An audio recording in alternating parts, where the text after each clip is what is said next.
सोचिए अगर कल से पेट्रोल 80 रुपये पर लीटर में मिलने लगे तो।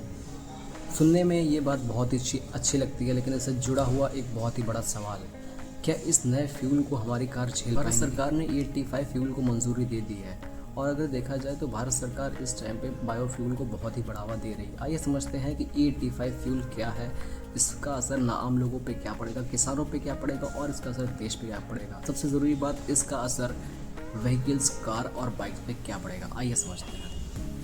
E85 मतलब कि एथनॉल 85% और 15% पेट्रोल। एथनॉल एक बायोफ्यूल है जो कि गन्ना और मक्का से मिल के बनता है और इसमें बाकी जो परसेंट होगा वो पेट्रोल का होगा। अगर देखा जाए तो भारत सरकार हर साल अरबों डॉलर्स खर्च करती है क्रूड ऑयल को इंपोर्ट करने में बाहरी देशों से। अगर पेट्रोल की जगह एथनॉल को यूज़ किया जाए एज अ फ्यूल तो कहीं ना कहीं बहुत बड़ी मात्रा में हम लोग अपने पैसे को बचा सकेंगे और उसको बेटर इन्वेस्ट कर सकेंगे।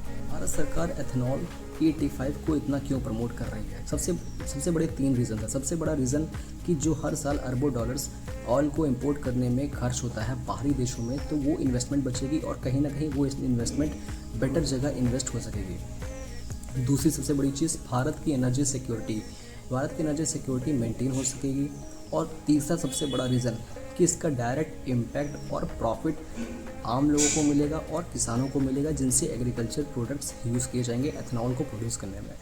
सबसे बड़ा फ़ायदा, अगर एथनॉल का यूज़ बढ़ा तो फ्यूचर में फ्यूल की कीमत कम हो सकेगी और इसका डायरेक्ट इम्पैक्ट पड़ेगा तेल आयात पर। जितने भी अरबों डॉलर्स खर्च होते हैं फ्यूल को इंपोर्ट करने में वो बचेंगे। और दूसरा सबसे बड़ा रीज़न कि इसका डायरेक्ट असर पड़ेगा किसानों और लोगों पे। लेकिन एक सबसे बड़ी प्रॉब्लम जिसके लिए कोई बात नहीं कर रहा है, पेट्रोल और एथनॉल दोनों अलग अलग तरीके से एक्ट करते हैं। भारत में ज़्यादातर कारें जो बनी हैं वो सारी एथनॉल के लिए नहीं बनी हैं। अगर देखा जाए तो एथनॉल ज़्यादातर नमी खींचता है और इसका डायरेक्ट असर इंजन पे पड़ता है और पेट्रोल सिस्टम पे पड़ता है।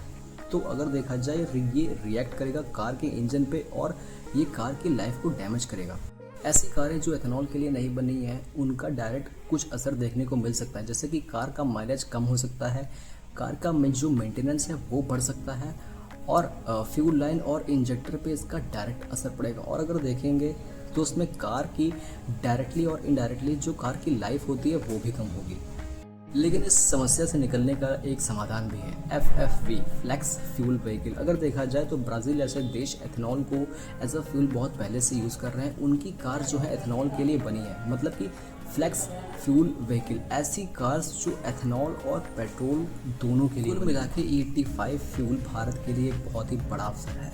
इससे टोटली अगर देखा जाए तो फ्यूल का इंपोर्ट कम होगा, अरबों डॉलर्स जो खर्च होते हैं फ्यूल के लिए वो कम होंगे, किसानों का इस पर डायरेक्ट असर पड़ेगा, किसानों को प्रॉफिट होगा और जो भारत की जो एनर्जी सिक्योरिटी है वो मेंटेन होगी। लेकिन वहीं कुछ चीज़ें काम करने की ज़रूरत है, जैसे कि फ्लेक्स फ्यूल व्हीकल, ऐसे व्हीकल बनाना जो कि फ्यूल पेट्रोल और एथनॉल दोनों के लिए रिलायबल है। आपका इस पर क्या व्यूज़ है दोस्तों? अपने व्यूज़ ज़रूर कमेंट सेक्शन में शेयर कीजिएगा।